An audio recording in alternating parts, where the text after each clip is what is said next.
Kasih dalam Tuhan, kita akan belajar bersama-sama firman Tuhan. Pada saat ini yang akan saya beri judul Rencana yang Lebih Besar. Nah, kita akan bertanya-tanya, apa sebenarnya judul ini? Nah, seringkali apa yang terjadi dalam kehidupan kita memang Tuhan izinkan terjadi. Tetapi dalam konsep pemikiran kita, seringkali kalau misalkan kita sakit, pikiran kita cuma hanya sembuh aja. Dan Tuhan akan menyembuhkan kita. Nah, pasti Tuhan akan, kalau Tuhan mau menyembuhkan, Tuhan akan sembuhkan. Tetapi yang tidak kita ketahui bahwa Tuhan selain menyembuhkan kita, Dia juga punya rencana yang lain yang lebih besar dari apa yang kita bayangkan. Mari kita sama-sama belajar. Kita buka di dalam 2 Raja-Raja pasal yang ke-5 ayat yang ke-14. Maka turunlah ia membenamkan dirinya 7 kali dalam sungai Yordan, sesuai dengan perkataan abdi Allah itu. Lalu pulihlah tubuhnya kembali seperti tubuh seorang anak dan ia menjadi tahir. Nah, ini cerita tentang Naaman yang pada saat itu disuruh mandi, membenamkan dirinya di sungai Yordan sebanyak 7 kali. Dan kalau kita lihat pada saat dia datang di depan rumah Elisa, yang disuruh keluar adalah pembantunya dan disuruh membenamkan dirinya 7 kali di sungai Yordan. Tetapi Naaman sakit hati dan tersinggung karena yang keluar bukan Elisa tetapi pembantunya, dan dia disuruh mandi di sungai yang tidak begitu baik. Dan dia bandingkan sungai-sungai di Damsyik itu lebih bagus dari sungai Yordan. Dan hampir saja dia pulang dengan panas hati. Untung dia bisa mendengar nasihat dari pegawai-pegawainya, dan dia turuti membenamkan dirinya di sungai Yordan sebanyak 7 kali, dan akhirnya dia sembuh total. Kulitnya dikatakan seperti kulit anak kecil, halus seperti anak kecil, ya, disembuhkan. Nah, saudaraku yang kasih dalam Tuhan, kalau kita baca ayat-ayat sebelumnya, bagaimana Tuhan bentuk Naaman, bagaimana kerendahan hati Naaman diuji, datang dengan segala kekuasaan, dengan segala kemewahan, dengan segala kedudukan. Dan kita tahu Naaman ini seorang jenderal, panglima perang, dan dia punya kedudukan tinggi, dia punya pangkat, dia punya harta yang melimpah. Dibuktikan dengan bawaan persembahan yang dia bawa, tidak sedikit, saudara. Dia datang dengan segala kemewahannya, dia datang dengan segala kedudukan dan harga dirinya. Bahkan dia bawa pasukan pengawal, bawa kereta kuda dan lain sebagainya. Di balik sakit Naaman, sakit kusta, mungkin Naaman berpikirnya dia disembuhkan dan lain sebagainya. Tetapi Tuhan punya rencana yang lebih besar dari apa yang kita bayangkan. Naaman mikirnya disembuhkan aja, tetapi Tuhan jauh lebih besar. Selain disembuhkan, Tuhan juga punya rencana. Naaman diselamatkan, Naaman menjadi percaya kepada Tuhan. Lewat proses yang terjadi, ya, lewat proses yang terjadi yang dialami Naaman pada waktu dia menghadap Elisa, sampai dia disembuhkan, membentuk, menyadarkan hati Naaman sehingga dia mempunyai kerendahan hati. Pada saat dia sudah sembuh, kata-katanya udah beda. Kita akan baca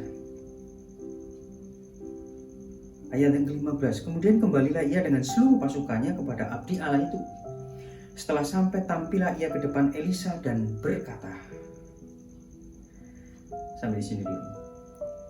Tampillah ia ke depan Elisa dan berkata, yang pertama, dia di depan nunggu Elisa menghadap dia.